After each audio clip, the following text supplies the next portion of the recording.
Hello दोस्तों, आज हम जानेंगे महाभारत में कर्ण की कहानी।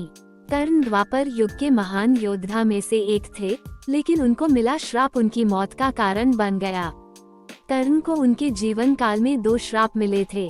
उन्हें पहला श्राप उनके गुरु भगवान परशुराम ने दिया था, जबकि दूसरा श्राप एक ब्राह्मण ने दिया था। कर्ण को बचपन से ही धनुर्धर बनने की चाहता थी, लेकिन सूत पुत्र होने के कारण कोई उन्हें शिक्षा नहीं देता था।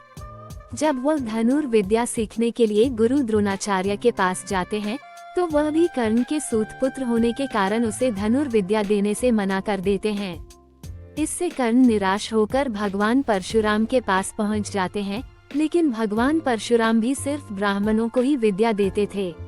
अब कर्ण किसी भी तरह से धनुर्विद्या सीखना चाहता था, तो वह भगवान परशुराम से झूठ बोलता है कि वह ब्राह्मण है।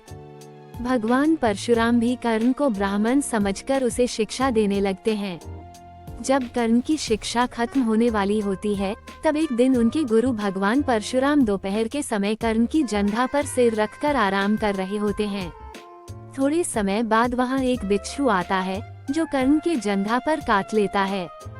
अब कर्ण सोचता है कि अगर वह हिला या बिच्छू को हटाने की कोशिश की, तो गुरु परशुराम की नींद टूट जाएगी। इसलिए वो बिच्छू को हटाने की बजाय उसे डंक मारने देता है। कर्ण काफी समय तक बिच्छू के डंक से होने वाले दर्द को सहता रहता है। फिर जब कुछ समय बाद गुरु परशुराम नींद से उठते हैं, तो वह देखते हैं कि कर्ण के जांघ से खून बह रहा है। ये देखकर भगवान परशुराम गुस्से में कहते हैं, इतनी सहनशीलता सिर्फ किसी क्षत्रिय में ही हो सकती है। तुमने मुझसे झूठ बोलकर ज्ञान हासिल किया है, इसलिए मैं तुम्हें श्राप देता हूँ कि जब भी तुम्हें मेरी दी हुई विद्या की सबसे ज्यादा जरूरत होगी, उस समय वह काम नहीं आएगी। इससे निराश होकर कर्ण अपने गुरु से कहता है कि वह स्वयं नहीं जानता कि वह किस वंश और कुल का है। ऐसे में वह सारी बातें अपने गुरु परशुराम को बताते हैं। ये जानने के बाद भगवान परशुराम को श्राप देने पर पछतावा होता है, लेकिन दिया हुआ श्राप वापस नहीं लिया जा सकता था। इसलिए वो अपना विजय धनुष कर्ण को वरदान के रूप में देते हैं। इसके बाद कर्ण भगवान परशुराम के आश्रम से विदा लेते हैं। इस घटना के कुछ वर्षों बाद एक दिन कर्ण जंगल में किसी अत्याचारी राक्षस का पीछे रहे होते हैं।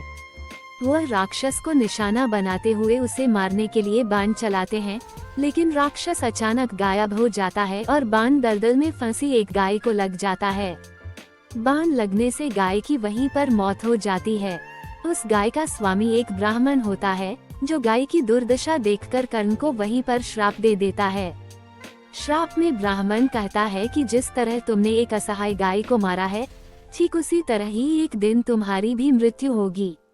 आगे चलकर इन दोनों श्राप का प्रभाव महाभारत के युद्ध में नजर आया।